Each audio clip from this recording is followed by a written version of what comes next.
Welcome to the Nebraska Hawks Nest. These guys are brave! They're Hawkeyes, living in enemy territory. Listen, these guys are way past their prime, but they're still Hawkeyes! They're spreading the Hawkeye hype to all of Nebraska.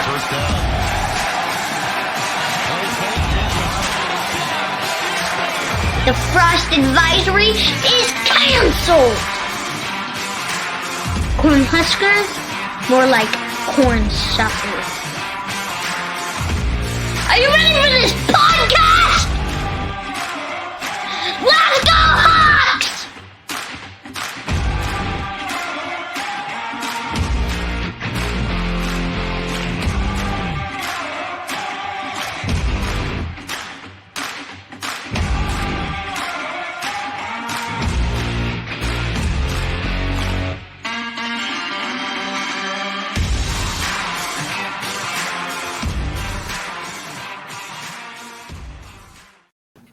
All right, welcome back to the Nebraska Hawks Nest, your Hawkeye oasis located in a nasty little Nebraska desert. Make sure you take a little bit of time, hit that like and subscribe button so you can get all the updates for all of our latest interviews. Joining us today, it is the Big Ten treasure hunter himself, John Arcand. Sir, welcome to the show. Welcome. Thanks for having me, guys. You know, it's funny because in one of the first years that we did the Big Ten treasure hunter, one of them was seeing John's garage, which is actually the same garage that's right next to my house here. So all that stuff and memorabilia is in my garage without my car being in my garage. So, you know, I always had to fight to get that Niall Kinnick autograph and Lonnie and all those guys. And yes, you know, Lonnie with 7 kids. That's the only reason why I like that neck of the woods so much, because they're all women. They're all girls. I mean, I'm willing to be patient and go one set at a time. So I'm finding out now that I may be woefully unprepared for this, because if I can share something right now, as I was preparing for this interview, I was under the impression we were going to interview John Arcand, it should be coming up here, but John Arcand, the Canadian fiddler. So my questions may be woefully off base. So no, it just shows you the skill level I have at all levels. I'm assuming you know, that doesn't look like you, so I'm assuming I'm wrong. I'm the only. It's a fiddle guy that does fiddle work at one of like antique shows and all that stuff like that. I'm also Arcand. So it's like that son of a bitch keeps getting all my TV publicity. Well, I told Adam the best part about that photo was it was pulled from the Saskatoon Sun-Times, which just had me cracked up too. So, man. I'm actually laughing. I told Adam we had to have a little fun at that one, because it at least seemed like every time I looked up your name, it kept coming up with this guy. So Jerry told me about him before we had you on, John. I'm like, who's this guy? It's funny because a lot of people don't know certain things about me. Like I fly a single engine Piper Warrior airplane. Not a lot of people know I do that. That's cool. Cool. Yeah, I'm French Canadian, which people don't know that. No. So, but been enjoying the good life. We're actually going to a Luke Bryan concert in about tomorrow actually. Nice. That'll be fun. My wife wanted to go. When my wife wants to go, she likes Luke Bryan. So I called my people to call their people, and I said I want front row seats for my wife. I said I want parking passes for her. I want an autograph cap, and and ended up. I gave her a guitar signed by Luke Bryan. Wow! It's in our bedroom right now, of all places. So, nice. But when you're the Big Ten treasure hunter, you got to hunt for reality, brother. Yeah, well, that's awesome. She seems like she's a pretty awesome lady, though. So it's probably total your wife. So my she's wife, pretty. Hey, come on now. Come on. Debbie's pretty awesome. We wouldn't be on here with you right now if it wasn't for Debbie. All right, we're gonna get to it here a little bit, John. Jerry and I want to know from the very beginning, might have been when you were a young boy or whenever, but what really got you into collecting, John? What really sparked that love for sports memorabilia hunting and collecting for you? Well, for me, I'm a full sports guy. I played. I went to Arizona State. That was my alma mater. I've always collected stuff in the industry that I could turn around and turn into money, which never hurt my feelings. So that was good. I do like the fact that, we did cover from Nebraska all the way to Maryland. So you're covering the United States. They gave me a Chrysler 300 to drive around, and my license plates were Treasure on one side, Hunter on the other. So that was good. That's cool. Yeah, I got a hug from the big man in the image there. Bring it in, John. He broke my ribs. So, John, now that you're on the Nebraska Hawks Nest, does this qualify Adam as a celebrity interview now when you had him on the show? And will this now be on Big Ten Classics? Yeah, I would think it would be. It puts you up there because, you're part of the group. Well, and he's, we're thinking he's one of the more high-profile ones now with this Hawks Nest endeavor. So I don't know about that. He's living a dream. There you go. John, tell us about your shop that you owned for quite a while. Now, I'm not sure. You might still own it, Big John and Little Debbie's Collectibles. Tell us about how you got that started. It's hanging in my yard right now. There's a big banner that says, Big John and Little Debbie's, sports cards, memorabilia, blah, blah, blah. So We've been doing it now. We have a shop in Chicago, too.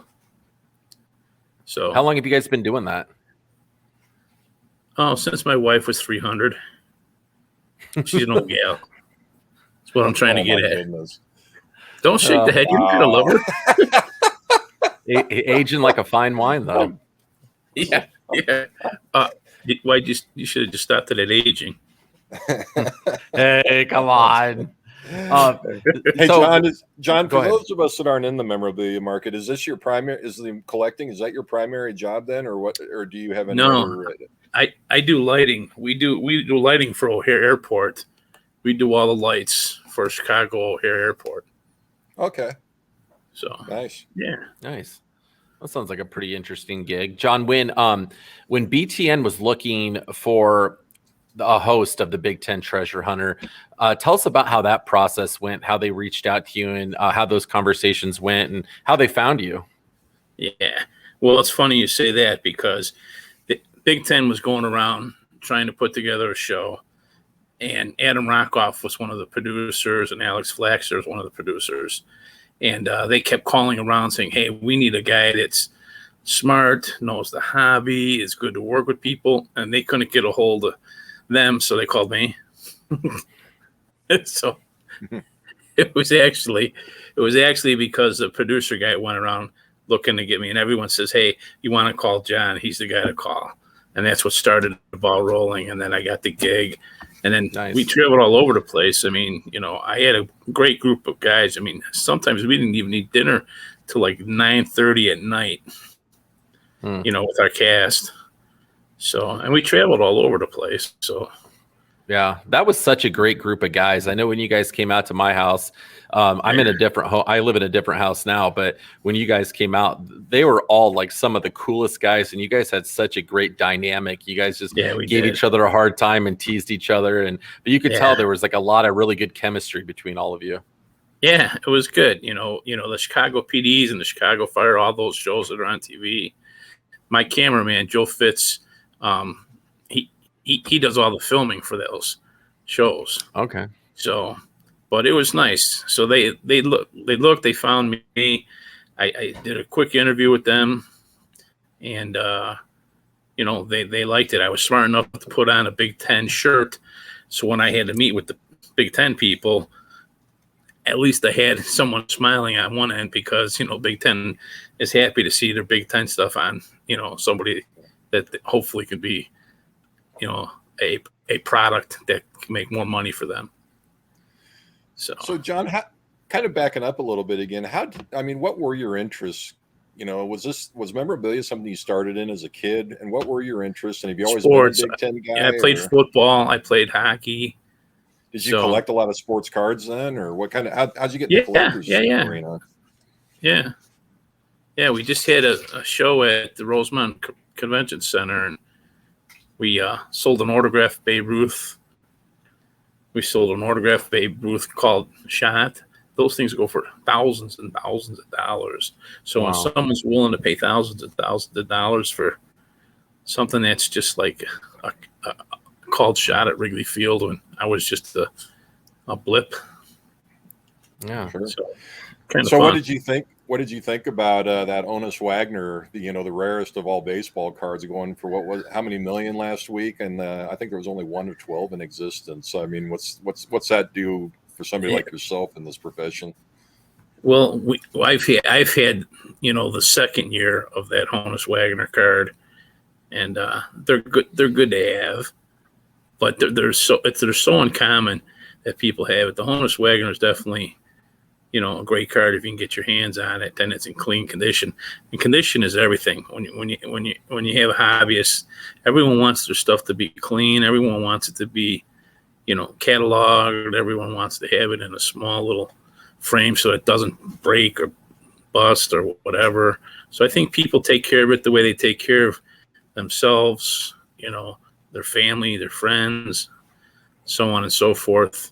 And, I probably sign I'm guessing probably about 60 to 200 autographs every few months.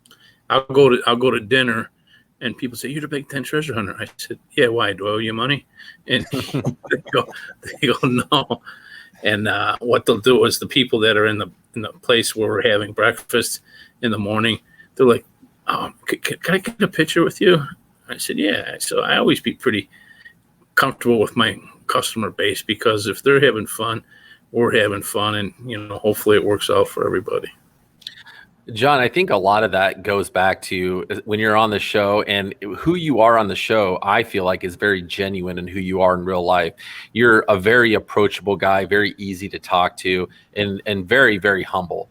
And I think that's why people just feel like they can relate with you. They see you on TV and they're like, "Hey, that's John Arcand. I know him." It was weird. Like when I first met you, I'm like, I felt like I'd known you for years because I'd been watching you on TV. So it's funny because people feel like they have that rapport with you right off the bat. Yeah, that is cool. It is nice. Yeah, it is cool. When you go into people's homes looking for memorabilia, whether it be for Big Ten Treasure Hunter or just looking for memorabilia for your shop, has there ever been a situation where you were like totally creeped out and freaked out going into someone's house where you're like, "I need to get out of here as soon as possible"? No, because if it's a hottie on the other side, I want to check that out too. I love it. Jerry, you weren't prepared for this, were you? I was not prepared for this. I told you he was awesome. I was going to say, you ever been in one of those conversations where you're the middle guy and you're like kind of cringing, thinking, "Is there going to be a divorce handled after this one? What's going on?" Jerry, right. You're not. Well, none of you look like lawyers to me, so I think I was pretty safe. Nope, you're good. Or at least I'm waiting for like a trash can to come from off screen and like go upside his head or something. Yeah, everyone says she's going to hit me in the head with the frying pan. I said, "The frying pan, I'm safe. She doesn't know how to cook." Oh man! Oh my goodness! Oh, wow. So, John, when you got into a lot of homes over the years, what was one of the biggest surprises as far as memorabilia goes that you saw that you were just blown away, like a really rare treasure? One of the things I liked, I collect a lot of Sadahara O guys. I like the Japanese ball players because the Japanese ball players have hit more homers than most of the American ball players. And I thought it was kind of cool that they get a little more love on that too. So I kind of grew up trying to follow that same type of concept, where the Asian, because right now the Asian players in baseball, are super popular right now in the sports card industry. So I didn't know that. Did you know that, Jerry? I did not know that either. Yeah. So yeah, if you look it up, the Asian ball players, these guys are knocking out 17 homers, where the American ball players are knocking out like 13 homers in a given month. So they're making a big impact. So, matter of fact, on my living room right now is a magazine of Sarah Hara from 1950s with all the pictures and covers and stuff like that. So, really, very nice. So, and then, like I said, I got to take the wife to go see Luke Bryan now, and then after that, we're going to Walt Disney, to the boyhood home of Walt Disney. My wife and I are going there. Cool. We rented out one of the theaters at Barrington, and we had a bunch of people for our anniversary at the theater. We bought the whole theater, so we had our friends show up, and what we did is we called Oreo Cookies the factory, and we did a Shrek thing. So the cookies weren't in white, they were in green.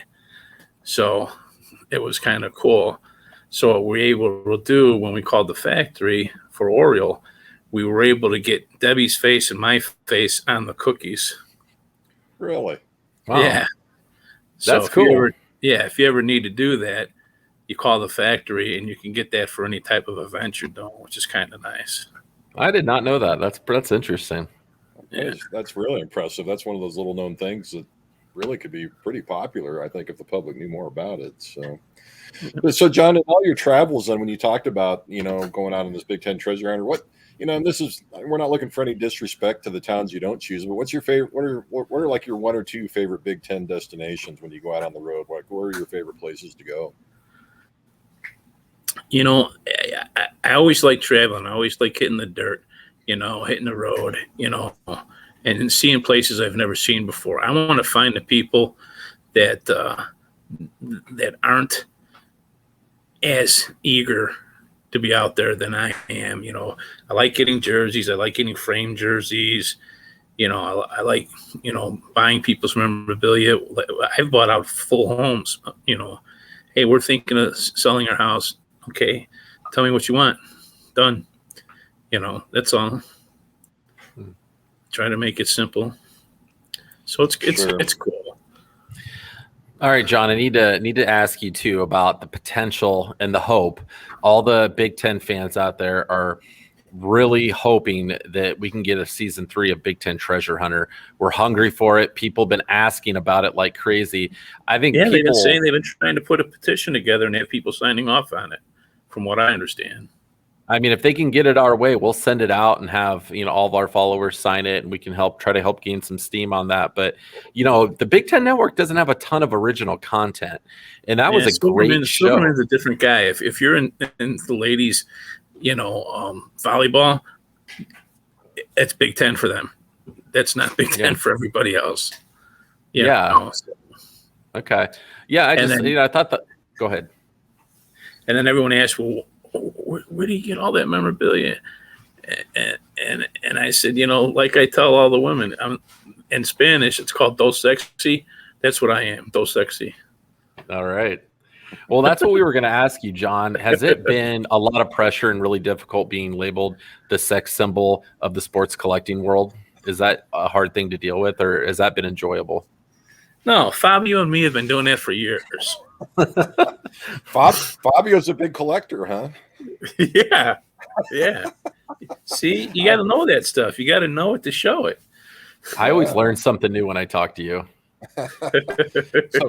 So on that note, can we get Debbie's opinion on this matter? What it's like being married to the sexiest man in sports collecting? Or? Yeah, is she around? Yeah. Hey, Deb. Yeah. The guys, Debbie, the guys want to see how valuable you are to the team. Yay! Hi, Debbie. Debbie, we got a question for you. Sure. We just asked John what it felt like to be the biggest sex symbol in sports collecting. Can you offer your opinion? What's it like being married to the biggest sex symbol in sports collecting? He's my Dos Sexy. Hit it, don't forget it.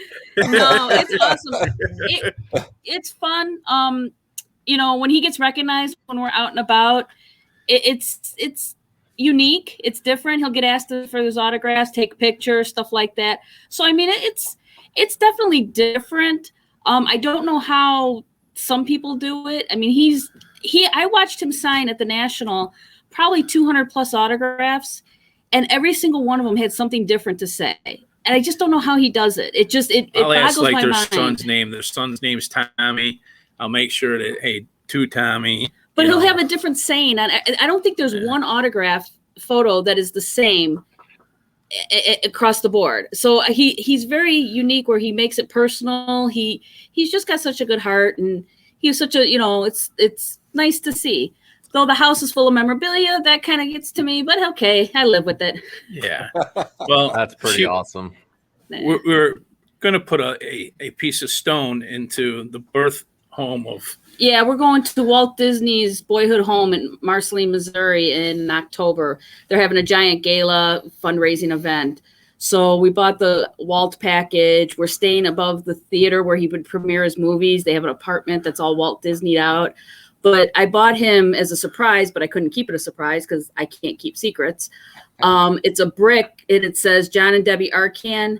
And then underneath it says, I do with hearts. That's the way we say I love you, because our nephew used to say it that way. Oh, so, Cool. That's cool. yeah.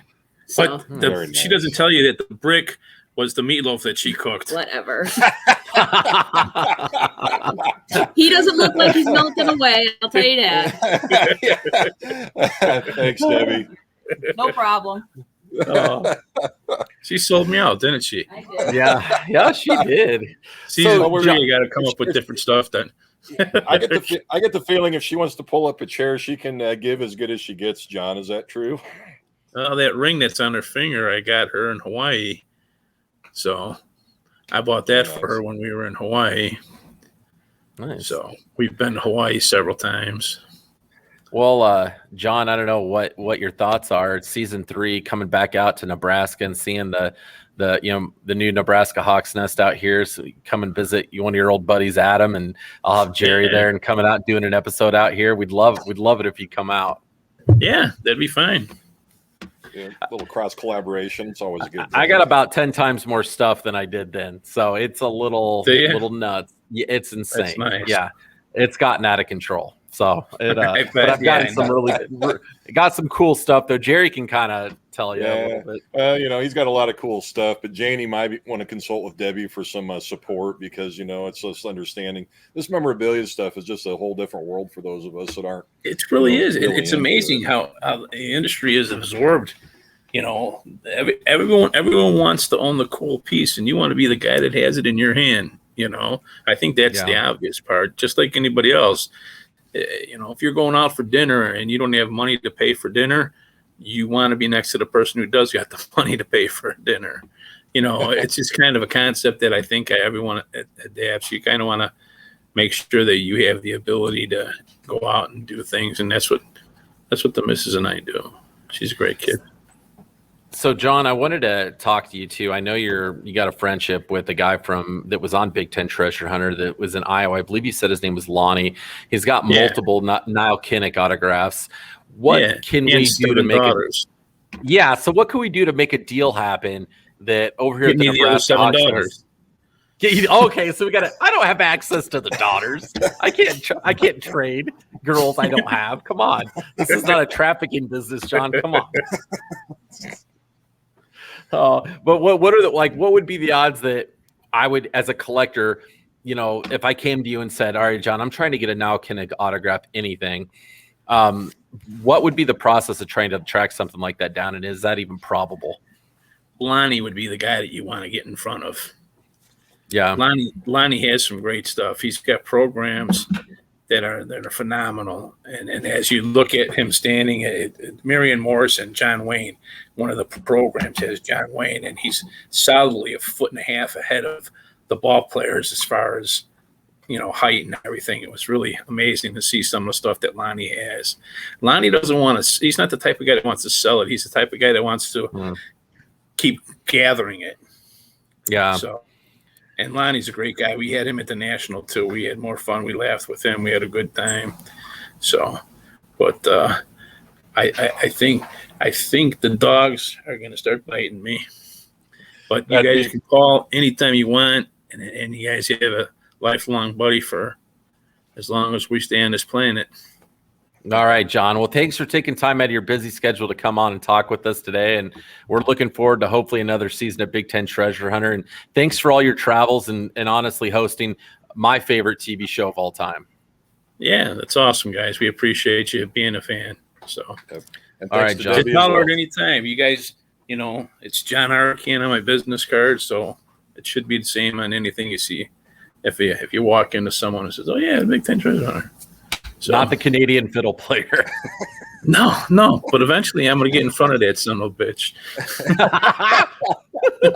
I get your fiddle right here. Oh man, this is great. Oh, please come back out for season 3, man. I gotta see you again. It was a blast talking to you, John. Have an awesome weekend, and thanks again for coming on to see us. All right, you guys are awesome too. Thanks, fellas. All right, thanks, John. All right, see you, John. Go Hawks.